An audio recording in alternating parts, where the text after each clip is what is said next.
I'd like to welcome you to another episode of Mission Matters. My name is Adam Torres, and I'm so happy and proud to say I am in Santa Monica, California today, and I am covering AI Vibes. This has been an amazing conference hosted by Tal Navarro and her squad and her team. They put on an amazing event. I have Ben Hsieh here from Synapbox. And Ben, I understand you just got done with the pitch competition and some other things. We're going to get into that, but first off, welcome to the show. Yeah, thank you for having me, Adam. It's good to be here. All right, Ben. So lots of fun. You just got off stage. Like, how do you feel? Yeah, it's been, starting off, it's been a wonderful day here. I love this event, AI Vibes, out in Santa Monica, and really was able to meet some very interesting people like yourself, right, throughout the whole day. The pitch competition was great amongst, fellow entrepreneurs on stage, spreading the word, getting our mission out there. To an audience that will really help us, develop our branding, our messaging throughout the tech ecosystem in the area. Yeah. Were you, I see founder, were you always an entrepreneur? Like, was that always a piece of you? Yeah, it's my third startup now. So you like pain? No, I'm just. I might be a little bit sick in the head, I think, for the most part. All entrepreneurs are. This is a real entrepreneur show. If anybody's been listening for a while, you're not the first person to say that. You need to have drive, and you need to be a little bit funky in the mind. Yes, sir. But yeah, my journey for this one in particular is I used to work in venture capital, where I was investing in seed to Series A startups. We also ran corporate innovation programs. I ran programs for like American Express, Infinity Motors, and that's actually where I met my co-founder, Christina De La Pena, Forbes Under 30, MIT Innovators, been an innovator in the neuromarketing consumer research space for over a decade. And then we really got together to develop this new version of Synapbox, where essentially it's a fully automated solution that uses emotional AI, eye tracking, surveys to understand both biometrical and rational behavior of consumers to really measure creative engagement for like advertising, packaging, and the things that they see to understand what makes them tick. So, I mean, lots of different things that you could have done, a lot of different areas you could have gone in AI or otherwise. Like, how did this idea come about? Was it like an aha moment? Was it a like gradual? Was it a like how did you get this idea? Yeah, so really I was the one that identified that this was a good idea. I want to give credit to my co-founder Christina on this one. She really developed it, but I really saw this opportunity from two perspectives. First of all, because I had the opportunity to work with her, but also with the client. In this case, it was Infinity, and I just saw that the clients loved it, right? Yeah. And I really saw that there was a good fit there in terms of what the pain point in the customer journey was. So from a business perspective, I knew it was going to be a banger, right? It was going to work, right? Yeah. So I had a sort of inside information there to really help me make that jump. Well, and looking at it too, because for you to jump over to the other side from the listening to pitches to then giving them, like you're going to the other side of the game. It's a thing. Yeah, that's true. And I literally packed my bags and moved to San Francisco to really develop this idea. Yeah. But I really saw the commercial applications of this product, and that's where I believe. But even from a personal basis, right? I've been very interested in how people unconscious behaviors, right? I'm also used to be a professional poker player, so reading people was a partly thing. Obviously, in negotiation tables, you really have to understand what they're telling you, but also what they're not telling you to understand this. And as human beings, we often miss out a lot in terms of what people may see or what they think, and then the idea of like, oh, why don't we just get the machine to conduct these interviews so we can really catch all the nuances, every smile, every tick, and being able to collect all this information at a very large scale to really understand, how humans really engage with what they see. I just found that fascinating at a very personal level. They're really the two reasons that I found it personally fascinating and we can make money. So what did your and I'll give you why I'm asking this question. So my background, just to share a little bit. So I was in finance for almost 14 years. I managed a book a little under 200 million. So I wasn't a $1 billion guy or anything, but I was comfortable. And I know when I went off to be an entrepreneur, and that's why I said you went to the other side. When I went to the other side from just my nice, clean, whatever office, and like I'm the white, whatever, like lace, whatever, however we're supposed to say that saying, just straight as an arrow finance guy, to being an entrepreneur and to pursuing it something else. My whole network was like, Adam, what are you doing? Are you crazy? And I was going into media, so at least you went into AI and technology, so that's probably a little bit more respected. If you would have went into media, they might have said you're crazy. But like, how did your network, how did everybody like respond to this? I think, the idea itself was very novel, so it was kind of understandable. Okay. And I would just explain things that probably, a lot of people would say, right? You got to take your shots early in life. Worst case scenario, I can always go back if things don't really work out. That's what I would tell myself, but that's not true. I couldn't. That's what we tell other people to make ourselves feel better, right? But in reality, no. Once you cross over, it doesn't work that way. Yeah. For me, I'm not speaking for you. I was like, that's what I completely agree. And again, I think it goes back to our first point, right? It's the mindset. I think we obviously both are quite adventurous in that sense, and we don't like to sit still. And I think that's really one of the traits where a lot of entrepreneurs have, right, and founders, that they're always looking for something. They're really looking to push the edge. Really put themselves out there, right, to really figure out what they're really about. What's in the name? What's in the name? Synapses, in a box. Yeah. Synapbox. Does it get, and a little tip here, keep things simple and obvious is a really good way to do branding and messaging, and that's really where it came from, that we're looking to measure people's synapses, Yeah, that's awesome. Best explanation. Synapses. And it's in a box. I'll take it. So we're entrepreneurs here, big entrepreneur audience, business owners. Let's dream for a bit here. What's your vision for this company? Like in your wildest dreams, what's the vision? Yeah, so the vision's definitely evolved over time.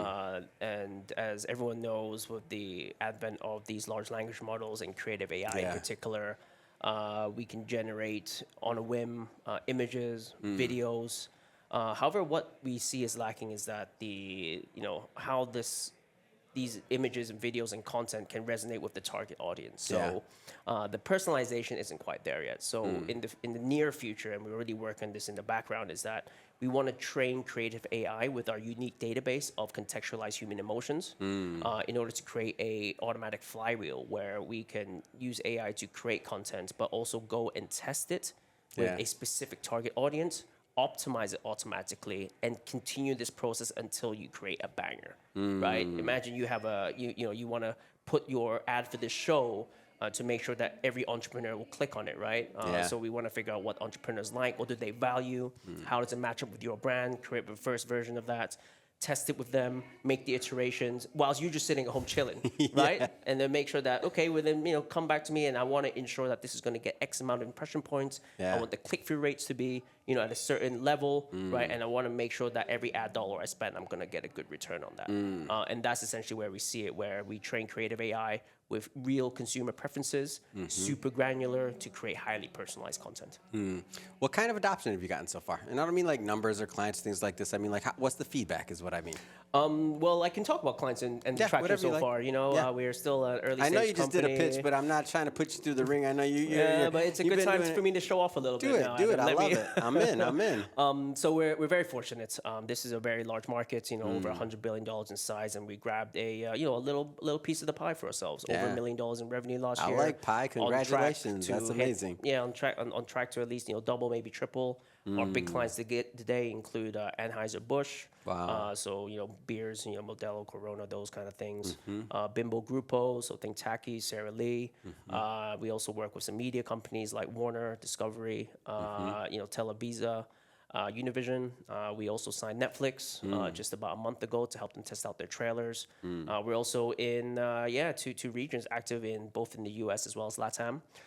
And the most interesting part to really look at is our database. It's really rich data. We're very much focusing on U.S. Latinos right now. That's a big bucket where a lot of our clients are asking for, hey, we can't just bucket them all into the same thing. What do first generation people like? What do third generation Florida. Isn't that so interesting how we like in the past would bucket? So when we talk about like personalization, it's like even just not just we at some point most of us got good enough to at least recognize different countries, right? Americans a little insular, right? We got the board, we are who we are. It is what it is. Yeah. But now to even think about like experience or immigration pattern or generation or when they did or preference, because they're all different users, all of them, different bases for sure. Exactly, they're all different, and what's really changed is that they're really seeing it affect their bottom line, right? That if they throwing out this generic content out there, it's just not sticking, right? And then especially in this super, competitive environment, because small companies now, they can create really cool ads, and if they know that, hey, I'm going to target third generation only Latinos in LA, they're going to win, right? Because they know exactly what their values are. They can evolve their brand identity and value amongst that and really match it with some very simple and easy to understand creative, creative communication, right? For sure. With third generation, much more fluent in speaking English. You can get a bit more complicated of a message. But if you're selling to a first generation, for example, you need to keep it really simple, because if they don't understand what you're trying to tell them, then how can they buy? For sure. And we saw that even in a recent Super Bowl study that, with simple messaging, you have higher attention scores, which correlate to 6 points higher in purchase intention overall. That's real money. That's real money. So that's what I'm trying to tell you. They didn't care before because things was working, but now things aren't working. Money. They're like, hey, wait a minute. And it's only going to get even more personalized. Then it's going to come down to names and this and add like the dynamic and this and that. Like it's just going to get further and further personalized, which I'm okay with. Yeah. I'm okay with it because to me, it's a better experience. Like it's a better experience. It's a better experience. The opportunities are already there. Yeah. You can already do hyper targeting on YouTube, right? You can get your ad in front of who you want, to the age, to the location, right? But then why are you still sending a general ad to them? Right? Yeah. If you can already, if it's already set up. It's called flushing your money down the toilet. Exactly, that's why you're doing it, because you don't know any better yet. You don't know any better. You don't figure out what your audience wants. An example I gave was, Pepsi. A few years ago, they launched a campaign with Kendall Jenner, who essentially, got ridiculed by the public, right? Because they were, making it look like a small deal, like the social movements and stuff. And that completely destroyed their reputation for a bit. They lost a bunch of sales. Yeah, it was bad. Stock price went down a little bit. Which who would have thought like a misstep in marketing could do that with a company like that that's been around for decades. So all of that brand equity, all that money, thousands and thousands of people that have worked to get it where it's at, and one misstep. It's like, it's scary. To me, it's scary from the standpoint of like the bigger you are. Like I always tell people, like they're like, oh, Adam, why don't you do this? I said, our level right now is a luxury.